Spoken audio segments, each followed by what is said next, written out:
자, 교재 35페이지 10번 체납자. 우리 시험하고는 관련되는 부분이 아니기 때문에 안 보셔도 되고, 그 다음에 정보통신망과 전자신고. 우리 시험하고 관련 없는 부분입니다. 지나가시면 되고, 그 다음에 교재 36페이지. 자, 특수관계인. 자, 요거는 여러분들이 느낌은 잡으셔야 돼요. 그 앞으로 여러분들이 이제 세법을 공부하시다 보면은 특수관계인 사이라는 이야기가 이렇게 계속 따라다닙니다. 그래서 특수관계인이 어떤 것인지 느낌은 잡으셔야 되는데, 거기 참고 학습해 보시면 특수관계인의 구체적 범위, 이거는 몰라도 됩니다. 그러니까 시험 문제에서 이런 문제가 출제될 일은 없습니다. 박스 안에다가 할아버지, 할머니, 손자, 이모, 고모, 이송, 사촌 적어 놔놓고 다음 중 특수관계인이 아닌 것을 고르시오. 이딴 문제는 안 나와요. 그래서 특수관계인의 구체적 범위까지는 몰라도 되고 딱 여기까지만 잡으시면 됩니다. 거기 그 교재 36페이지 12번 특수관계인에 보시면 1번, 2번, 3번이 있는데 그 1번까지만. 또 1번까지만 알고 계시면 돼요. 거기 1번 혈족, 인척 등 대통령으로 정하는 친족 관계에 있으면 그 사람하고 나하고는 어떤 사이에 있다? 특수관계인의 사이에 있다. 요 정도 느낌만 잡으시면 돼요. 그게 예를 들어서 이겁니다. 나하고 배우자,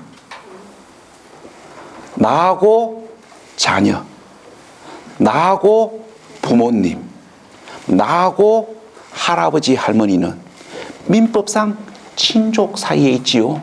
그래서 이 사람들은 나하고 특수관계인의 사이에 있다고요. 요 정도 느낌만 잡으시면 돼요. 그 다음에 교재 37페이지 납세 의무 성립 확정 소멸. 자, 여기에서 최근 5년 동안 두 문제가 나왔습니다. 그래서 이제 5년 동안 두 문제가 나왔기 때문에 가급적이면 공부를 하셔야 됩니다. 자, 그러면 제일 먼저 납세 의무 성립 시점입니다. 자, 납세 의무 성립 시점을 보셔야 되는데, 그 교재 37페이지 납세 의무의 성립, 그 옆에다가 적으십시오. 6월 마지막 주에 보자. 요거는 6월 마지막 주에 보시면 됩니다. 왜 6월 마지막 주에 보시면 되냐면은 이유는 이렇습니다. 이거 몰라도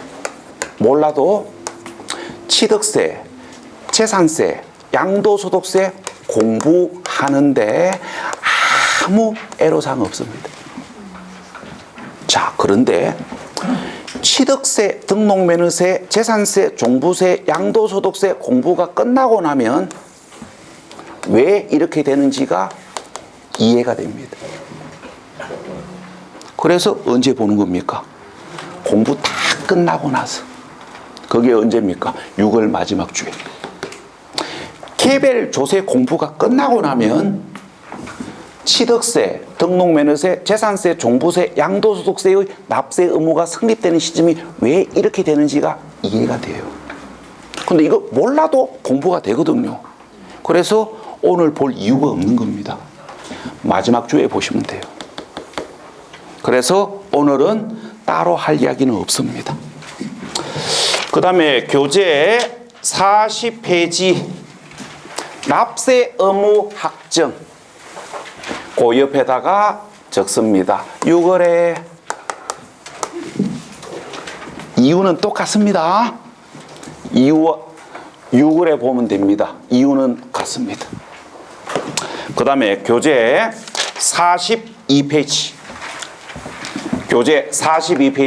납세 의무 소멸 사유. 자, 요거는 오늘부터 봐도 되고 7월 달부터 봐도 되고 9월 달부터 봐도 됩니다. 시간이 조금 남으니까 오늘 한번 설명을 해 보겠습니다. 자, 이 소멸 사유. 자, 지금부터 이제 설명을 할 건데, 설명 들어보시고 이런 것들이 왜 소멸 사유에 해당되는지 이해가 되시면 개인 공부하시고요. 이해가 안 되시면 개인 공부 안 하셔도 됩니다.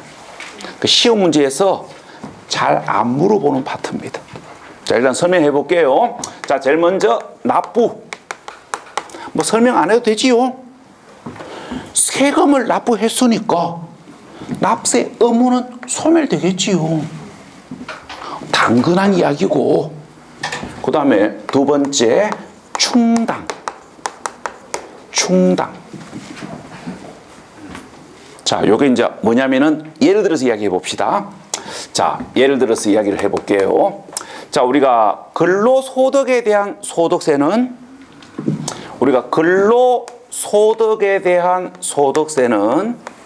1월 1일부터 12월 31일까지가 가세기간이기 때문에 가세기간 동안 발생된 근로소득의 합산된 금액에 대해서 근로소득세를 부과합니다. 이게 이렇게 부과하는 게 원칙입니다. 그런데 이렇게 하면 현실적으로 문제가 생깁니다. 어떤 문제가 생깁니까? 예를 들어서 연봉이 7천이다. 그러면 다음 연도 합산된 금액 7천만 원에 대해서 소득세를 한꺼번에 부가징수하면 소득자가 뭐를 합니까? 소득세 낼 돈이 없다 합니다. 한 몇백만 원 되잖아요. 그 몇백만 원을 한꺼번에 내라 하면 부담스러워하고요.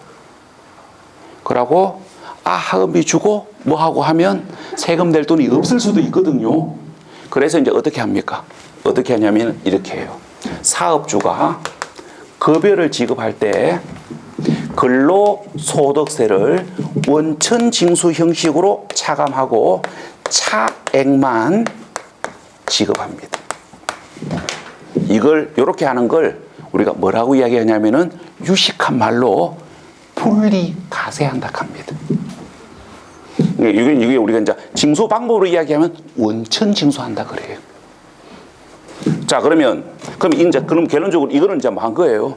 우리가 사업주가 여러분들에게 급여를 지급할 때 근로소득세를 원천징수 형식으로 차감을 하고 차액만 여러분들에게 지급해요. 그러면 이제 이 근로소득세는 우리가 세법상 기준으로 설명하면 소득세를 미리 낸 거예요. 소득세를 미리 낸 겁니다. 그러니까 월급을 받을 때 소득세를 조금씩 미리 내놓습니다. 미리 내놓고 나중에 이제 뭐 합니까? 다음 연도에 연말 정산을 하지요. 연말 정산을 하면 이 7천만 원에 대하여 실질적으로 부담해야 될 소득세가 확정이 됩니다. 그러면 이 확정된 소득세하고 미리 낸 소득세를 따져보는 거예요. 확정된 소득세하고 미리 낸 소득세를 따져가지고 자, 이 금액이 더 크면 차이 나는 금액을 추가로 납부하셔야 되는 거고, 반대로 미리 내놓은 세금이 더 많으면 차액을 우리가 한급 돌려받습니다. 언제? 2월 달에. 남편 통장에 2월 달에 알 수 없는 돈이 들어올 겁니다. 이거예요. 우리 남편은 안 들어오던데. 그러면 둘 중 하나입니다. 이 금액이 더 크거나 이 금액이 더 크기 때문에 추가 납부를 하셨거나, 아니면 여기에 해당되는데 경리가 직원하고 모정의 거래를 했거나, 경리가 직원한테 가가지고 커피 한 잔 사주면서 나중에 이거 한금액 들어오면 월급 통장에 입금하지 말고 내가 알려주는 계좌로 입금해달라고 부탁을 해놓은 겁니다. 또 오늘 집에 가서 또 부부싸움 할라. 요거 혹시 안 들어오더라도 남편을 다구치면 안 됩니다. 요게 남편의 뭡니까? 예, 비자금인데 요거 모아놨다가 뭐 하는 겁니까? 결혼기념일날, 여러분들 생일날 꽃 사들고 오고 반지 사들고 오는 거 아닙니까? 그때 쓰려고 빼놓은 돈이기 때문에 모른 채 해주셔야 됩니다. 꽃다발 안 주던데 그러면 제가 할 말은 없고요. 그럼 그때는 이제 뭐 해야 됩니까? 남편을 바꿔야 됩니다.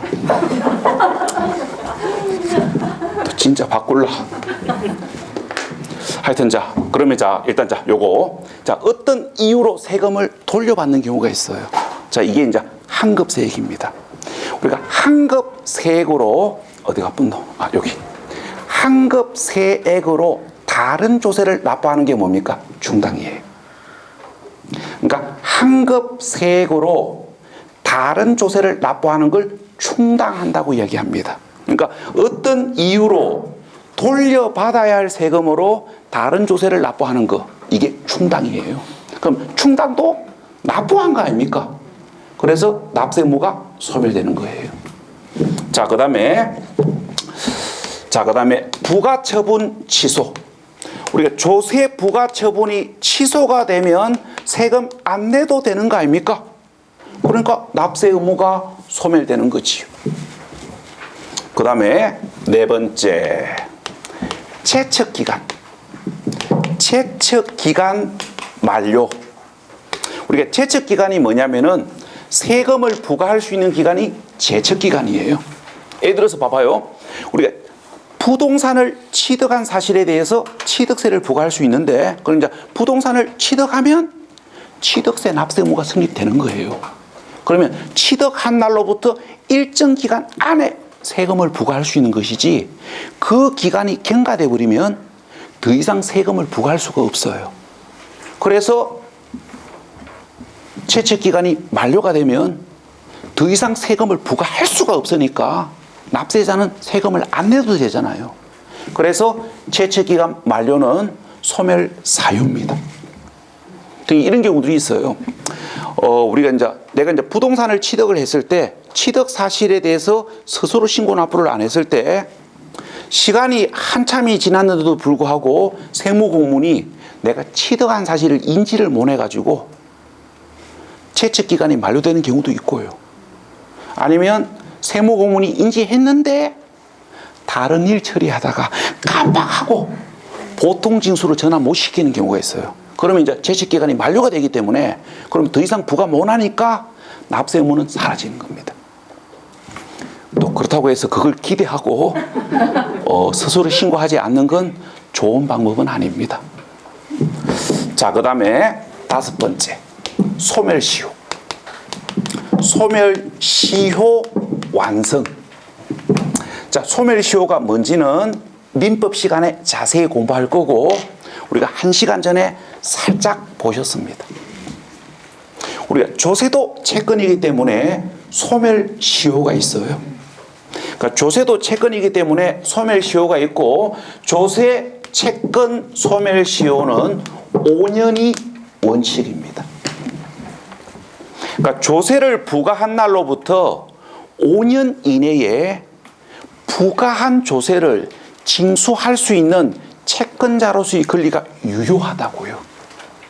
자, 그런데 부과한 날로부터 별도의 법적 조치를 취하지 아니한 상태에서 5년이 경과되잖아요.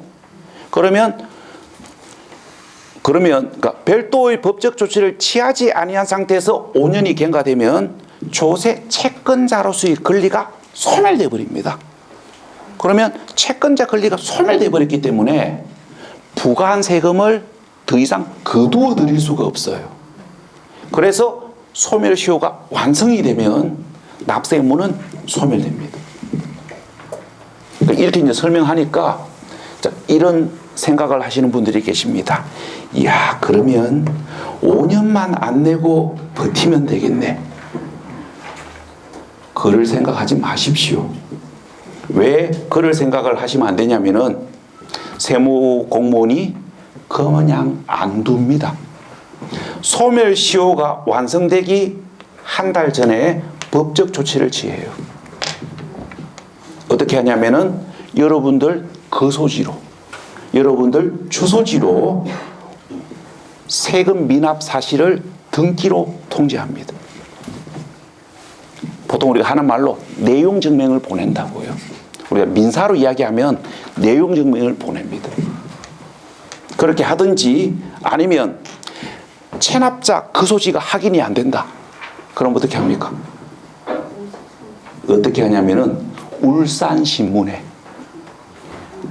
울산 매일신문에다가 공시를 합니다.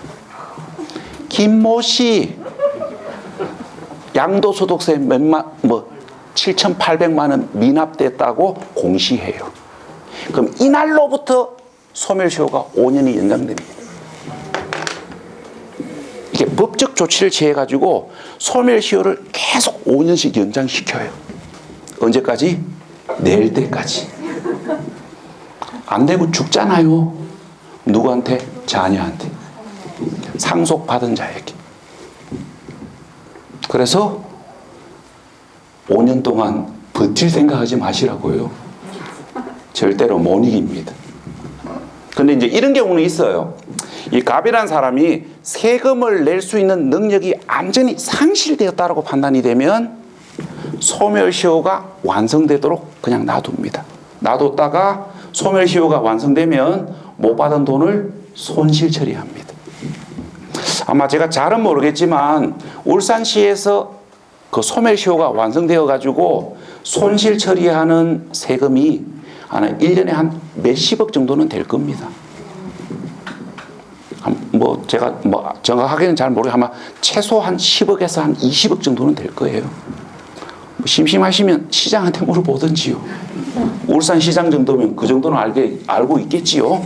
하여튼 자, 여기까지가 세법에서 인정하는 소멸 사유입니다. 자, 그러면 이제 이게 우리 시험 문제에서 소멸 사유를 가지고 답을 요구하는 경우들은 잘 없어요. 그래서 제가 이제 미리 선을 그었습니다. 이것들이 왜 소멸 사유에 해당되는지 이해되시는 분들만 개인 공부하시라 그랬어요. 그래서 요거는 이제 이해되시는 분들만 보시면 되는 거고, 자, 그런데 요 제척기간. 제척기간은 이해가 안 돼도 기억하셔야 됩니다. 왜? 자주 물어보거든요. 자, 교재 42페이지 박스 안에 자, 요 제척기간 요거 설명드리고 오늘 강의를 마무리 짓겠습니다. 자, 우리가 이제 지방세 제척기간하고 국세 제척기간이 달라요. 그래서 이건 이제 구분해서 정리하셔야 되는데 제가 이렇게 이야기해 볼게요. 지방세 제척기간만 잡으시면 국세 제척기간은 자연스럽게 정리가 됩니다. 그러고 이걸 여러분들이 둘 다 동시에 보시면 헷갈려요. 그래서 이렇게 하십시오. 당분간은 지방세만 정리하십시오. 당분간은 지방세만 정리하시고 국세는 9월 달부터 보시면 돼요. 이게 제가 봤을 때 가장 효과적입니다. 왜? 시간도 부족한데 둘 다 볼락하다가 헷갈리는 것보다는 나은 거고, 그 다음에 제가 조금 전에 이야기 드렸잖아요. 지방세만 확실하게 딱 잡히면 국세는 따라와요. 그래서 당분간은 지방세만 정리하시면 됩니다. 자, 그러면 지방세 정리해 볼게요. 자, 제일 먼저 사기 등 부정한 행위로 지방세를 포탈하거나 부당 환급 받은 경우 지방세를 부과할 수 있는 제척기간은 10년입니다. 우리가 이제 이런 거예요. 여러분들이 우리가 연말정산을 하면서 우리가 뭐 그 이중 공제를 받고 이렇게 해가지고 지방소득세를 부당하게 돌려받았다 합시다. 그러면 10년 안에 뽀록 나면 부당 환급 받은 걸 다시 돌려줘야 된다고요. 왜? 사기 등 부정행위로 부당 환급 받았을 때 제척기간은 10년이니까. 자, 그 다음에 두 번째, 가세표준 신고서를 제출하지 아니한 경우. 자, 물어봅시다. 이거는 어떤 조세들이 해당되겠습니까? 가세표준 신고서를 제출하지 아니한 경우 어떤 조세들이냐면은 신고 납부에 의하여 징수되는 조세들. 우리가 신고 납부에 의하여 징수되는 조세들은 납세 의무자들이 가세표준 신고서를 작성해 가지고 스스로 제출하셔야 됩니다. 자, 그런데 가세표준 신고서를 제출하지 않았을 때 지방세를 부과할 수 있는 제척기간은 7년이 원칙인데 여기 혹이 붙었지요. 그래서 요 놈이 우리 시험에 자주 나와요. 왜? 수험생들이 야하고 야를 혼동하거든요. 자, 여기 이제 단서가 붙습니다. 그러나 상속 또는 정려에 의하여 취득한 경우이거나 우리가 명의 신탁재산을 실권리자가 취득하는 경우로서 가세표준 신고서를 제출하지 아니했을 때 지방세 제척기간은 10년입니다. 제가 예를 들어서 취득세를 가지고 한번 설명을 해볼게요. 자, 취득세를 가지고 설명을 해보면 우리가 매매 또는 교환에 의하여 취득한 자가 취득세 가세표준 신고서를 제출하지 아니했을 때 취득세를 부과할 수 있는 제척기간은 7년입니다. 자, 그런데 상속 또는 정려에 의하여 취득했거나 명의 신탁재산을 실권리자가 취득하는 경우로서 취득세 가세표준 신고서를 제출하지 아니했을 때 취득세를 부과할 수 있는 제척기간은 7년이 아니고 10년이라고요. 요게 시험장 가면 야하고 야를 바꿔놔놓고 여러분들에게 답을 요구합니다. 자, 그 다음에 세 번째, 그 바커의 경우는 5년. 그러니까 사기 등 부정행위 아니고, 사기 등 부정행위가 아니고 가세표준 신고서를 제출하지 아니한 경우 이외의 지방세를 부과할 수 있는 제척기간은 5년이라고요. 그러니까 그 바커의 경우는 5년. 여기까지가 지방세 제척기간에서 정리하셔야 될 이야기입니다. 요것만 확실하게 잡아놓으시면 돼요. 그러면 우리가 국세 제척기간은 9월 달부터 보셔도 정리를 하는데 아무 문제 없습니다. 그래서 당분간은 지방세만 보시면 됩니다. 자, 그 다음에 교재 46페이지. 교재 46페이지 우리가 2시간 전에 설명드렸잖아요. 자, 이렇게 해가지고 조세 총론에서 공부하셔야 될 내용들 다 보셨습니다. 자, 고생하셨고요. 2주 후에 뵙도록 하겠습니다. 자, 수고했습니다. 수고했습니다.